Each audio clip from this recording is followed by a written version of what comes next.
Le sang-froid qui coule dans mes veines me rend indispensable à l'après-vie. Selon mes révisions, nous, les humains, n'avons pas de sang-froid, mais du sang chaud.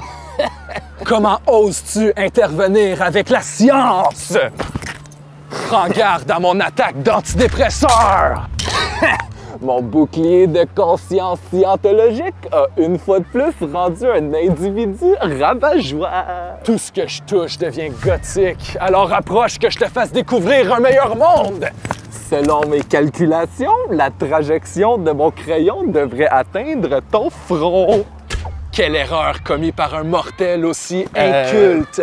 Pour vaincre un Imo, il suffit de percer son cœur avec un morceau de bois, pas son crâne. Ouah! Impossible! Comment puis-je m'avoir trompé?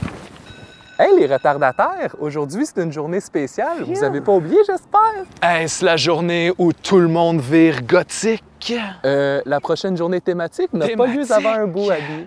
Serait-ce parce que nous avions un examen surprise? Aujourd'hui, c'est la dernière journée de notre cher directeur avant que je prenne sa place. Donc pas d'examen surprise. Il s'en va à la retraite. Le chanceux. Il faut donc... lui préparer une réunion de sacrifice. J'ai bien fait d'apporter les essentiels. Abby, pas de sacrifice dans l'édifice, puis tu le sais. Injuste. J'avais pensé à un simple au revoir. Les au revoir, c'est pour les faibles. Je préfère garder son nom dans mon grimoire d'incantation. OK!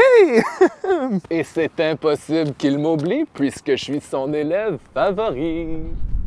En tant que nouvelle Imo depuis maintenant 30 heures, je peux fièrement affirmer que j'ai trouvé ma destinée. Hiberner est toujours mieux durant la journée. Sauf que nous, les humains, n'avons pas besoin d'hiberner. Tu fais que ça pour chercher l'attention. Tu peux pas comprendre, Marcus, mon trouble d'abandon règne sur mes décisions. Tes décisions sont merdiques. Prends ton trouble en patience et va consulter. Prends tes bons conseils puis jette-les dans corbeille. J'ai besoin d'aller étirer mes ailes. Peut-être que la dépression n'est pas la seule option. Abby, t'arrives juste à temps. Est-ce que tu peux garder ton frère pour la soirée? J'ai eu une grosse journée Imo, maman. Peut-être une autre fois. Wow. Je savais que t'allais dire ça. Fait que j'ai demandé à un de tes amis fiables juste au cas. Bonjour, Abigail. Pas Marcus, je croyais m'avoir débarrassé de ce mortel il y a longtemps. Et moi, je te croyais en train de consulter. Marcus m'a parlé de ta petite phase, Abby. T'es sûr que t'es pas en dépression? Comment oses-tu avoir parlé à mes parents de mes décisions?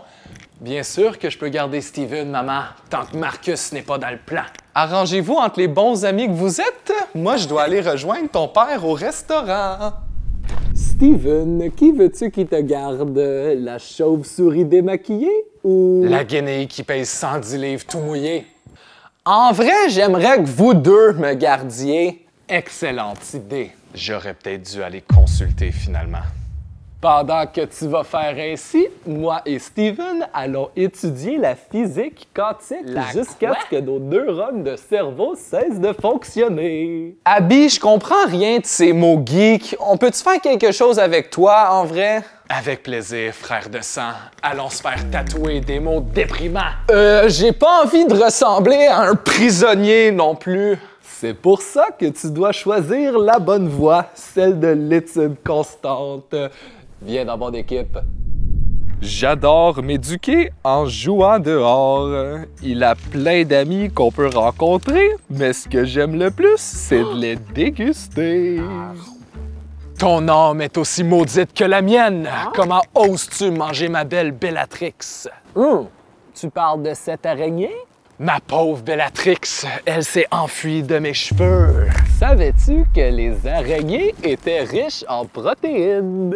Maudite ta science, tu n'es qu'un prédateur. Techniquement, oui, et toi aussi, puisqu'on se nourrit de proies.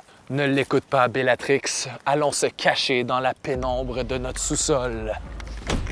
Allô, m'avez-vous oublié? J'ai faim! C'est quand qu'on mange?